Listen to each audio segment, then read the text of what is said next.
então, vamos entregar esse momento ao Senhor, nosso sexto encontro, crendo que foi Ele que preparou mais uma vez a palavra, mais uma vez o momento, porque é Ele que tem interesse no nosso coração por inteiro e Ele também tem muito interesse de que nós conheçamos a verdade que liberta, a verdade que cura, a verdade que restaura. Muitas pessoas estão padecendo porque não conhecem a verdade. Entregamos, Senhor, nas Tuas mãos tudo aquilo que precisamos curar, revelar, entender, transformar, para nos tornarmos mais parecidas contigo, Pai. Ajude-nos a ser mulheres sábias que edificam o nosso lar, que edificam nossos familiares. Que o Senhor possa nos ensinar hoje mais um pouquinho de Ti, Senhor. Possamos conhecer ainda mais o Teu coração, o Teu caráter, Deus. Em nome de Jesus. Amém. Então, continuando a nossa série, estamos em Gênesis, versículo 24. Mais uma vez, nós vemos na criação de Deus a ordem, a intenção e o propósito. Você vai entender no destrinchar dessa fala. Aqui nós vemos primeiro que Deus disse, mais uma vez existe essa ordem, né? Primeiro Ele fala, depois Ele faz, né? Então, a palavra, Deus disse, depois Ele delega a função. Um exemplo ali no versículo 24, produza a terra, né? Ele dá uma ordem e Ele coloca os limites, né? Conforme sua espécie. Então, Deus trabalha dessa forma, através da palavra, delegando função e colocando limite. E assim o homem, para viver tudo aquilo que Deus tem como herança para nós precisamos também trabalhar dessa forma, usando da nossa palavra, delegando função no mundo espiritual, na nossa vida, e colocando limites também naquilo que nós falamos, naquilo que nós pensamos, na forma que nós agimos. E olha que lindo, gente, eu me apaixono cada vez mais pela palavra, pelo nosso Deus, porque o Senhor, Ele cria a diversidade aqui nesse versículo, né, dos animais. Eu vou ler para você na íntegra primeiro o versículo 24. Ele diz: E Deus disse que a terra produza seres vivos, conforme a sua espécie, animais domésticos, animais que rastejam e animais selvagens, segundo a sua espécie. E assim aconteceu. Aí no versículo 25, e Deus fez os animais selvagens, segundo a sua espécie, os animais domésticos, conforme a sua espécie, e todos os animais que rastejam sobre a terra, segundo a sua espécie. E Deus viu que isso era bom.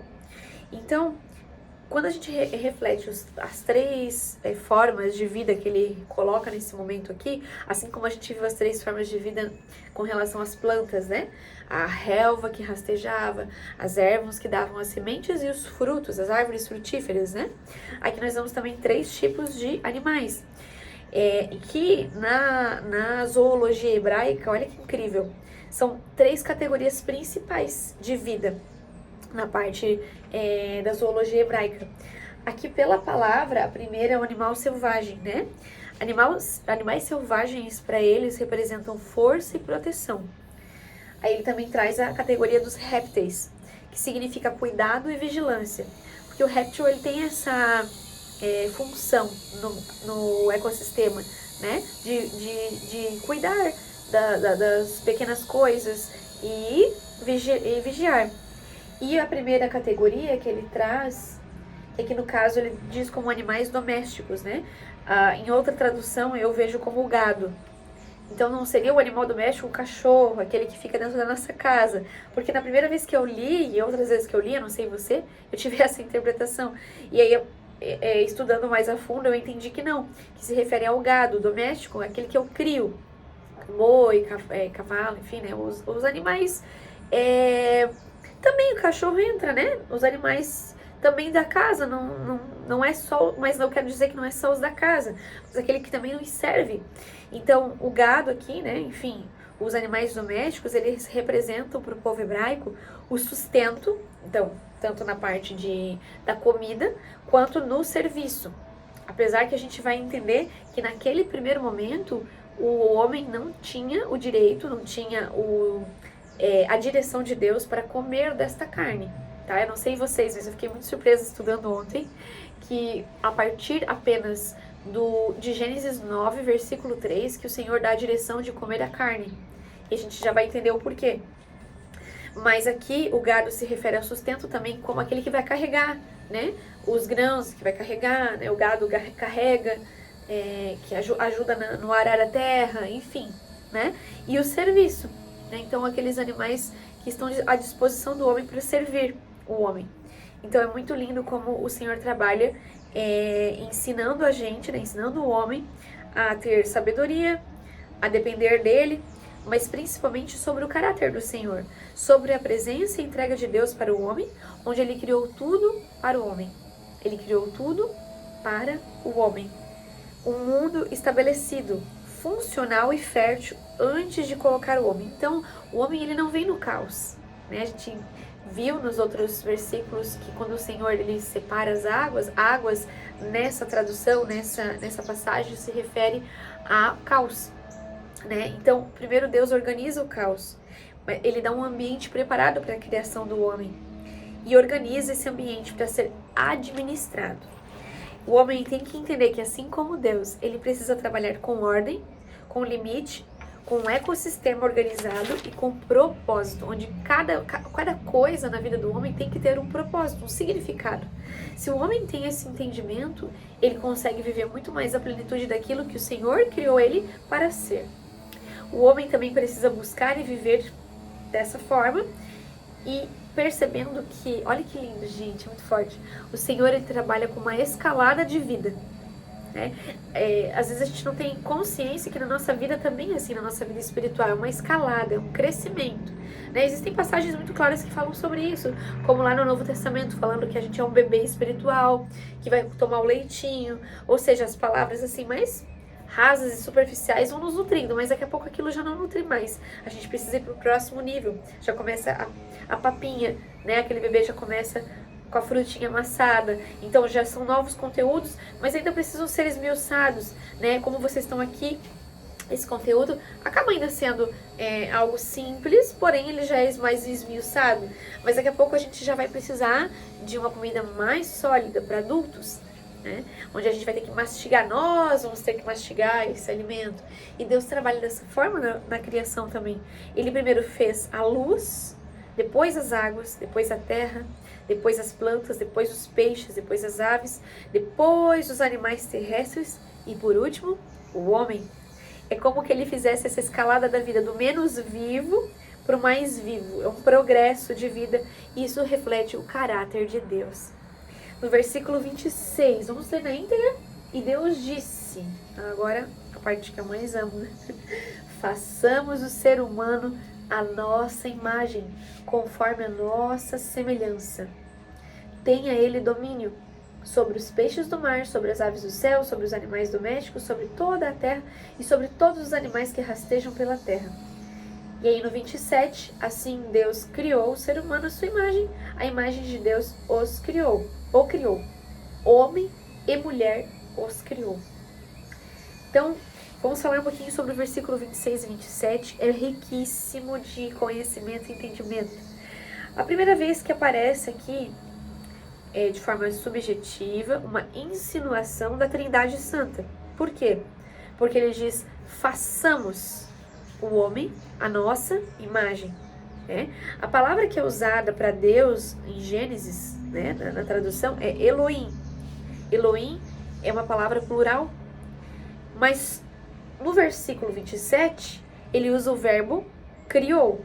Então parece contraditório, né? Um verbo no singular para um Deus plural, né? Mas isso não quer dizer que é contraditório, não. Ele está nos mostrando que a Trindade conversa dentro da própria comunhão entre eles no ato da criação. Olha que lindo! Por isso que nós, homens, mulheres, somos seres relacionais, necessitamos da comunicação, necessitamos da comunhão, buscamos comunhão e sentimos vazio quando nós não estamos nos nossos relacionamentos. Então, se o homem ele entende quem é Deus, ele entende quem ele é. Quem você é em Cristo? É um ser relacional? É um ser que necessita de comunhão? Então cai por terra toda aquela discussão de que a igreja não faz diferença, as igrejas estão todas deturpadas, a gente não precisa estar numa igreja, eu acredito em Deus e oro da minha casa. Sim, se você está fazendo isso, 50%, talvez mais, menos, não sei qual que é a medida de Deus com relação a isso, né? Não tenho esse direito, mas quer dizer que você realmente está vivendo a tua espiritualidade, porém não por completo, porque a nossa completude, assim como o próprio Deus, se dá na comunhão. Olha que forte, gente. Estão entendendo até aí? Agora vamos, ver quando ele traz a palavra a nossa imagem, né? A tradução correta, né? A palavra base é imago Dei, né? O homem como representante de Deus na terra. Deus governa lá nas regiões celestiais. Deus, ele é o único que pode governar as regiões celestiais. Mas na terra, Deus só consegue governar através do homem, com a autoridade. Olha que forte que eu tô falando pra você. Com a autorização do homem, através da palavra, e com a atitude do homem. Então, quando Deus dá o governo para o homem na terra, ele fala domine tudo, tudo é tudo. Sobre a terra, não quer dizer que Deus não pode fazer as coisas na terra, ele pode, mas ele precisa do posicionamento do homem. Quando o homem não se posiciona para Deus agir na vida dele, quem age na vida dele é o contrário de Deus, o inimigo das nossas almas, o mal. A legalidade está sobre a ordem celestial maligna. Quando nós damos autoridade para a ordem celestial do céu, de Deus, agir na nossa vida, nós estamos debaixo da proteção do Altíssimo. E é isso que as pessoas, eu vejo, não conseguem entender. Muita gente, eu já falei sobre isso na outra aula, mas eu vou repetir, pensa assim, queria acabar com o mal, né? Mas na verdade o mal é a ausência do bem. Como a luz, a escuridão é a ausência da luz, o mal é a ausência do bem. É difícil de entender, mas nós temos o livre arbítrio. E quando nós escolhemos amar a Deus, quando nós escolhemos estar em Deus, quando nós escolhemos seguir os princípios dele, ele e a própria lei, a própria regência do mundo celestial acaba trazendo as bênçãos para a minha vida, porque ela se cumpre por si só. Porque Deus é a justiça, ele é justo e ele é a justiça. Então, ela se cumpre por si só. Não é que Deus não pode interferir em algo. Deus pode, ele é todo poderoso. Mas ele não pode se contradizer. Né? Então, um princípio que ele já estabeleceu, ele precisa ser cumprido na nossa vida. Se eu sigo o princípio, a consequência é boa. Se eu quebro o princípio me quebra. Então, é sempre, o livre-arbítrio é sempre uma escolha nossa. Só que o mais lindo de tudo, eu não sei se eu anotei aqui, mas ontem eu estava estudando umas aulas, deixa eu ver, gente, é muita coisa. Eu tive entendimento de que Deus, aqui, olha só, muito forte, é complementar.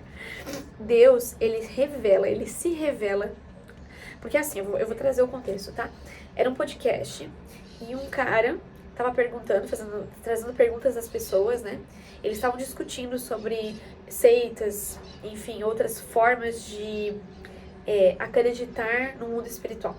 E aí uma das perguntas era assim, tá, mas aquela pessoa que tá no meio da floresta, que nunca viu uma Bíblia, que não teve a oportunidade de ser evangelizada, se ela morrer, ela também não vai pro céu? É forte, gente, essa era a pergunta. E aí a resposta do pastor que estava dirigindo o podcast, né, e eu até então concordo e vejo dessa forma também. Claro que pode ser que exista uma outra revelação, mas o Espírito Santo testificou no meu coração dessa mesma maneira. Ele fala assim, ó, que Deus, ele não se revela somente na palavra e nem somente em Jesus Cristo. Então, se a pessoa ela não tiver vivendo de acordo com a lei de Deus, ela vai perder a bênção, ela precisa viver a lei de Deus. Só que a lei, ela foi estabelecida na nossa consciência também. A lei, ela está dentro do nosso coração. É como que Deus imprimisse dentro do nosso coração as verdades dele. Só que sempre a gente vai ter escolha, porque sempre vai ter aquela vozinha. Pode matar ou não pode? Né? Então existe uma vozinha dentro da gente, e essa voz é o Espírito Santo, é aquela consciência que o Senhor colocou no nosso coração. Claro que tem coisas que a gente não consegue responder ao pé da letra, né? Vai pro céu ou não vai? A gente não sabe. Mas a vida aqui se torna embaixo da proteção do Altíssimo ou não, de acordo com o cumprimento das leis. A gente não está falando aqui sobre as leis mosaicas, tá? A gente não está falando aqui sobre os mandamentos. A gente está falando aqui sobre os princípios que o Senhor estabeleceu. Princípios de bênção. Vou dar um exemplo bem fácil. A aliança do casamento. Se o casal tem relação somente após a aliança do casamento, se essa criança, né, o filho, nasce após a aliança do casamento, não há como o inimigo, por exemplo, ter posse dessa vida. Não há como o inimigo ter posse desse casamento. Né? Ele está sob a proteção do Altíssimo. Mas, se é feito antes e a pessoa não se arrepende, não entende que aquilo foi errado, não entende que aquilo está fora daquilo que o Senhor planejou, né? É muito capaz que viva coisas ruins por conta dessa brecha espiritual. Esse é só um exemplo, tá? Mas, voltando, então, o Deus governa nas regiões celestiais, o homem governa na terra. Dentro de nós existe esse senso de justiça, existe esse senso de certo e errado, existe a capacidade de amar. Eu sou capaz de amar, você também. Mas eu preciso querer. É uma decisão, é um posicionamento, é um livre-arbítrio. Tanto a Deus quanto o outro. Olha que forte. Né? E existe uma consciência moral dentro de cada um de nós, como eu falei antes. Posso matar ou não posso? Posso roubar ou não posso? Né? Acaba que tem pessoas que, por conta das brechas espirituais, até vindas do passado, tem mais força para fazer o errado, infelizmente, né? Mas todos nós temos dentro de nós esse acesso à verdade. Assim, constatamos através das palavras. Animais vivem o instinto, homem vive propósito. Ser espiritual, criado para se relacionar com Deus, esses somos nós. Né? O homem e a mulher, eles são seres criados para se relacionar com Deus e com o próximo. Nós precisamos de relacionamentos. Né? Tava conversando antes aqui com uma das mulheres maravilhosas do grupo, falando sobre a importância da comunhão e dos relacionamentos. Né? E a alegria da vida dela hoje é totalmente diferente, porque hoje ela tem relacionamentos na vida dela. Né? Nós também fomos feitos conforme a semelhança. Aí aqui eu vou trazer uma discussão, né, dos teólogos. Eles apontam que a imagem é como que fosse o homem na sua essência, o homem antes do pecado, né, puro, com esse senso de justiça, com esse senso de certo e errado, capacidade de amar, consciência moral, é a natureza essencial, é o caráter, é a natureza essencial. Agora, a semelhança é o que ele pode desenvolver, é o caráter, a virtude e a santidade. Meu Deus, é muito forte, tá? Com o pecado, né, com a queda, com o erro de Adão e Eva, é como que ele manchasse a semelhança, só que ele não destruísse a imagem. Então é que como dentro de nós somos ainda a imagem de Deus, nós temos a capacidade de sermos como Ele, porém, o pecado sempre vai nos levar a não ser, porque a semelhança nós não conseguimos mais ser. Quando que eu me torno semelhante a Deus, então? Quando eu vivo Cristo. Toda vez que eu vivo como Cristo, toda vez que eu entendo a vida de Cristo, toda vez que eu reconheço Deus em Cristo, o caráter de Cristo, e eu entendo que eu também posso viver a semelhança por uma escolha minha, se o meu espiritual for mais forte, mais semelhante eu sou. Se a minha carne for mais forte, menos semelhante eu sou. Então, a semelhança, Cristo veio restaurar. Mas nós precisamos ter fé primeiro, acreditar que com Cristo, através do Espírito Santo de Deus, eu posso ser semelhante. Mas a minha carne vai buscar sempre o oposto. Né? E aí tem inúmeras passagens na Bíblia que falam que a carne ela é inimiga de Deus. Que a carne milita contra o Espírito. Né? Então, se a carne é inimiga de Deus, significa que ela não é semelhante a Deus. Né? E por que eu tenho a carne hoje? Por que eu não sou semelhante a Deus na carne hoje? Porque o Adão pecou lá atrás. Através do livre-arbítrio, ele trouxe para a genética do homem o pecado. Porém, a imagem eu nunca vou perder. Nós somos a imagem de Deus. Nós temos a capacidade de amar, de perdoar, de fazer justiça, de viver o correto, o moralmente correto, mas também além, né? Mas eu preciso estar na semelhança de Cristo para viver essa essência. Uma complementa a outra, certo? Agora vamos ver o verbo domine. O domine aqui, né? Domine, sobretudo, é o governo com sabedoria, não um domínio de eu vou fazer o que eu quero. Né? É um governo com sabedoria, é cuidar da criação, administrar os recursos, né? Não significa que eu vou fazer do jeito que eu quero, de qualquer forma. Eu preciso entender como Deus age para que eu possa agir como Deus e administrar da forma correta, com sabedoria. Deus ali no domínio deu o direito do homem desenvolver uma cultura, criar uma sociedade, organizar a vida humana. Então tem muitas coisas que se fossem dentro dos princípios, o mundo seria perfeito e maravilhoso, né? Mas como o homem vai se afastando de Deus por conta da carne, a gente acabou construindo culturas, sociedades, organizações que não condizem com os princípios. Mas a gente precisa buscar sempre voltar para eles. Deus é o rei, Deus é o dono. Vamos pegar um exemplo, eu gosto muito dessa metáfora. Aqui nem aqui, eu tô num apartamento que não é meu, tem um dono esse apartamento. Esse dono colocou para alugar e eu loquei. Então, é como que Deus fosse o dono da terra. E eu que estou locando, né, eu que estou no domínio desse apartamento, sou responsável por administrá-lo. Se eu quebrar uma parede, eu tenho que devolver ela igual. Se eu pintar uma cor diferente, quando eu for devolver para o dono, eu tenho que devolver igual. É muito semelhante a essa metáfora, né, essa forma de ver, essa analogia. E se a gente entende isso, a gente volta para aquela questão de quando eu for pro último dia, né, lá no juízo final, o Senhor vai me perguntar: tudo aquilo que eu te dei para dominar, como que está? Como que está o teu marido? Como é que está o teu filho? Como é que está a tua empresa? Ou o dinheiro que eu permiti você usufruir? O que você fez com tudo isso? Né? Será que eu destruí? Mudei a tinta das coisas? Né? Quis colocar do meu jeito, colocar o meu princípio, a minha forma de viver dentro daquele relacionamento conjugal, ou dentro da minha maternidade, ou dentro da minha forma de exercer governo numa empresa, ou como colaboradora? Meu Deus, é muito forte isso. O homem é um administrador. O homem constrói, inventa, trabalha, cria, organiza, planeja, produz. Então a criatividade é ser imagem de Deus, né? O molde em Gênesis é Cristo. Todo mundo fala assim, se você quiser saber como que Adão era, é só olhar para Cristo, né? É um molde de Cristo lá no Gênesis. Nós fomos criados à imagem do Filho. E a salvação nos faz voltar a esse padrão. A santificação nos faz sermos mais semelhantes a isso, né? Sabemos que todos pecamos, até o último dia pecaremos, mas não podem ser pecados que eu já sei que são pecados, né?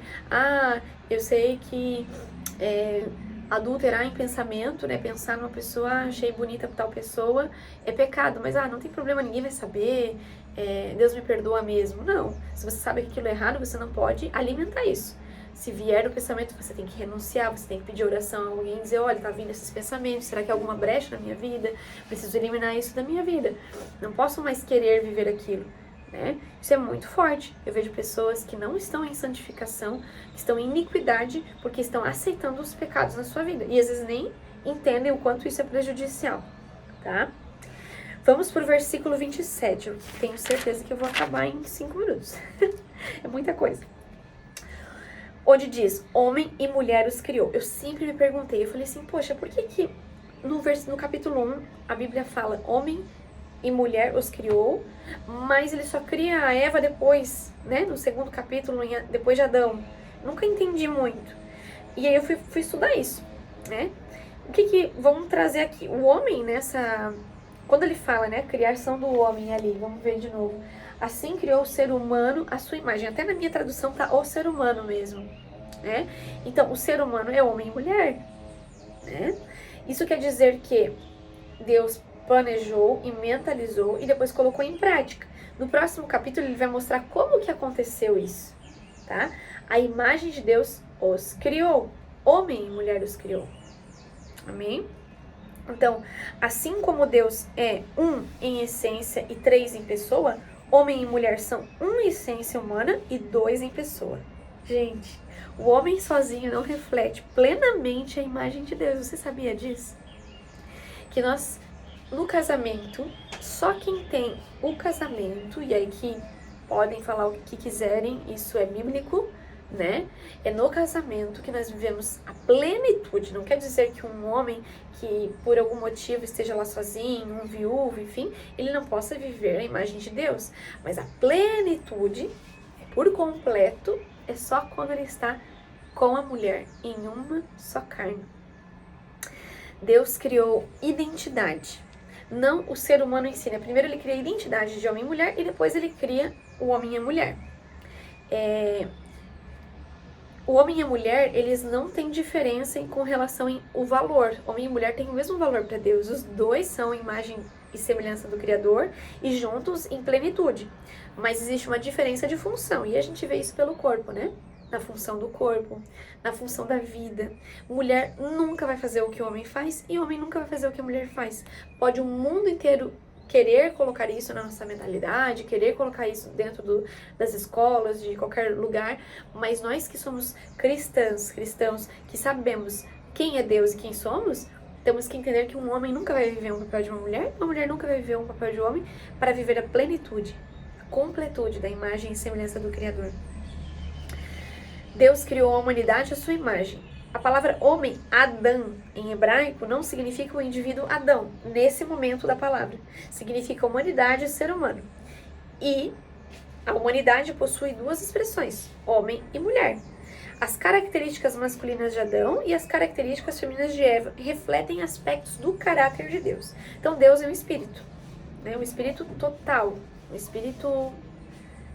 Deus. Não tem como descrever Deus, né? Ninguém explica Deus, ok? Esse Deus... ele tem um caráter, uma forma de agir, uma forma de ser. Isso não tem nada a ver com corpo físico, com sexualidade, tá, gente? Tem a ver com atributos da sua atitude, do jeito que ele age com toda a sua criação, por quem ele é. Dentro desse seu caráter, Deus tem características de Adão e Deus tem características de Eva. Como que eu posso ver isso na criação? O homem, ele é o protetor, ele é a força. É só um exemplo. A mulher é o consolo, a mulher é a sabedoria, a direção. Então, eu preciso entender que essas características estão em Deus. Por isso que juntos somos a plenitude de Deus, de imagem e semelhança de Deus. Depois, no versículo 28, Deus os abençoou. A palavra barak, inclusive eu tenho um livro que fala sobre a bênção, né? O que é abençoar o filho? É muito forte esse livro, muito lindo, muito completo. Um dia a gente, de repente, possa falar mais sobre ele. Barak significa conceder capacidade, conceder favor, dar prosperidade para um propósito, empoderar para a missão. Então, a bênção não é só assim, eu abençoo e uma proteção. Não, a bênção é conceder capacidade. Então, Deus deu capacidade ao homem e à mulher, Deus concedeu favor. Ou seja, se o homem orar, se o homem pedir, se o homem se posicionar, se o homem autorizar, o Senhor realiza. Deu prosperidade para um propósito. Então, a mulher, ela tem que ter filho. Então, Deus deu o útero, Deus deu a prosperidade, Deus deu a capacidade. É muito forte. E empoderou eles para a missão, que desde de Gênesis, eu não lembro onde aqui, em algum momento eu vou achar, o homem já tem a direção de se espalhar pela terra, né? De dominar todas as partes. Por quê? Porque lá com Jesus fala, ide a todo o mundo e pregar o evangelho, porque todo mundo precisa saber quem é Deus, né? É o desejo do coração de Deus. Deus nunca ordena algo sem antes capacitar. Esse é o caráter de Deus. Lindo, né? E ele dá a fecundidade, sede fecundos, multiplicai-vos. Ele dá o dom da vida para o homem e para a mulher. Enchei a terra. Aqui, né, fala sobre espalhar pela terra, criar cultura, cidade, trabalho, arte, linguagem, expandir o reino de Deus pelo mundo, que tem a ver com o ide de Cristo, né, já na criação. Sujeitou-a. Então, sujeitai-a, desculpa, ele dá esse comando para o homem, né? Sujeitai-a. Quer dizer, ordene o caos, kabash, organizar, cultivar, estruturar, dar forma, dominar o que é bruto para torná-lo útil. Né? Olha que lindo. Então Deus dá essa direção para o homem. Hadá, governe, que significa governar como um pastor, como um rei, como um servo. Não é um governo de eu faço o que eu quero, como a gente já falou, né? Então, para finalizar, o versículo 29 e 30 fala sobre o alimento, né? Eu vou ler para vocês na íntegra.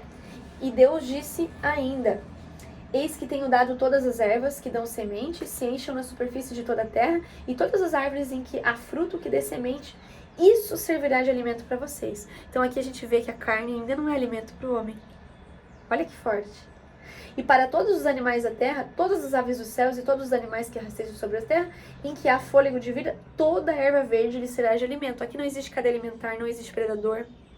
Aqui a direção é que o homem comesse da erva e do fruto e que os animais todos comessem da erva. Gente, que incrível! Você sabia sobre isso? Eu não sabia. Não havia carne, caça e nem morte e nem sangue no Éden. Antes de vários acontecimentos, né?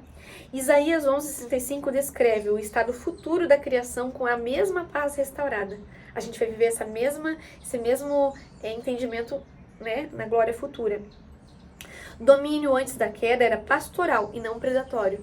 Então o domínio aqui não era de predador, de matar, de caçar, aqui ainda, né? Ele era de pastoreio, de cuidar, de manter vivo, né? De olhar, de apreciar, de contemplar.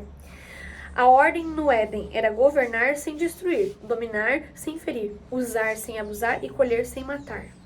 Isso fala muito para nós sobre hoje. A diferença é que o alimento lá na época do Éden era símbolo de dependência e nos ensina que não nos sustentamos, nós recebemos, nós dependemos de Deus para nos alimentar. Vida é dom e não uma conquista. Porém, a partir do pecado do Éden, né, o primeiro pecado envolveu a comida. Por quê? Porque comer é o ato mais básico da dependência humana. Todo mundo precisa da comida, né? Então, o pecado se instalou em algo que é muito necessário para o homem. Outra coisa que é muito necessária, e principalmente para o homem masculino, é o sexo.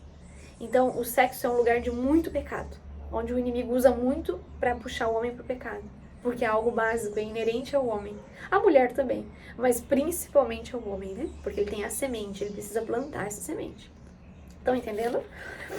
E a morte entrou onde, então, Bru? Segundo os estudos que Deus me permitiu ter e entendi, entrou após Gênesis 9, versículo 2, 3. Tá? A partir de Gênesis 3, 2, 3, eu acho, a terra é amaldiçoada. A partir do capítulo 3, a terra é amaldiçoada, os corpos envelhecem, o sofrimento entra, a violência surge e a morte é uma realidade, porque aí a gente vê Caim matando Abel e tudo mais. Porém, mesmo assim, ainda Deus não fala sobre comer pela morte. Só em Gênesis 9, após o dilúvio, quando o dilúvio destrói os ecossistemas, reduz a vegetação, altera climas e solos, muda ciclos naturais e encurta a vida do homem, em Gênesis 9, 3, Deus diz: tudo que se move e vive vos será por mantimento. Aqui Deus concede a carne, mas ainda proibindo o sangue e uma carne sem banalidade, porque a vida é sagrada. Gente, é muito forte, né? A palavra de Deus, ela é muito detalhada. O Senhor tem muito para nos ensinar. Muito do que eu li aqui, estudei, tive que ler muito, porque são coisas que não são naturais para mim ainda, não conhecia, né? Então, eu creio assim que Deus tem me permitido conhecer coisas novas e já transbordar, mas eu sei que o Senhor vai aprofundar muito essa palavra no coração de vocês, também no meu coração. Conhecer o caráter de Deus é muito importante para a gente entender se a gente está agindo segundo esse caráter, segundo a imagem e semelhança de Cristo. O caráter de Cristo é o caráter de Deus e ele já se revela em Gênesis. Jesus já aparece em Gênesis. A gente acha que não, mas ele já aparece desde a criação, desde o façamos, né? Desde de tudo que a gente vai entendendo nesse primeiro capítulo. Então eu vou finalizar ele por aqui. Tem muitas coisas que geram dúvidas, eu creio, mas eu sei que o único que é capaz de confirmar no teu coração, né, de trazer total entendimento, de convencer do pecado, da justiça, do juízo é o Espírito Santo, não sou eu. Então eu entrego ao Senhor aquilo que eu não falei, talvez, ou aquilo que ficou entre linhas, ou aquilo que faltou de explanação, entre todos os detalhes do primeiro capítulo, as novas revelações que o Senhor vai te dar, eu entrego totalmente ao Espírito Santo. Mas aquilo que hoje nós podemos ver e estudar, eu creio que vai trazer um novo entendimento e um novo olhar sobre a vida, uma nova forma de entender certas coisas, né? E aí é só o Espírito Santo também que vai te ajudar a agir melhor e conforme a vontade de Deus. Amém? Até 2026.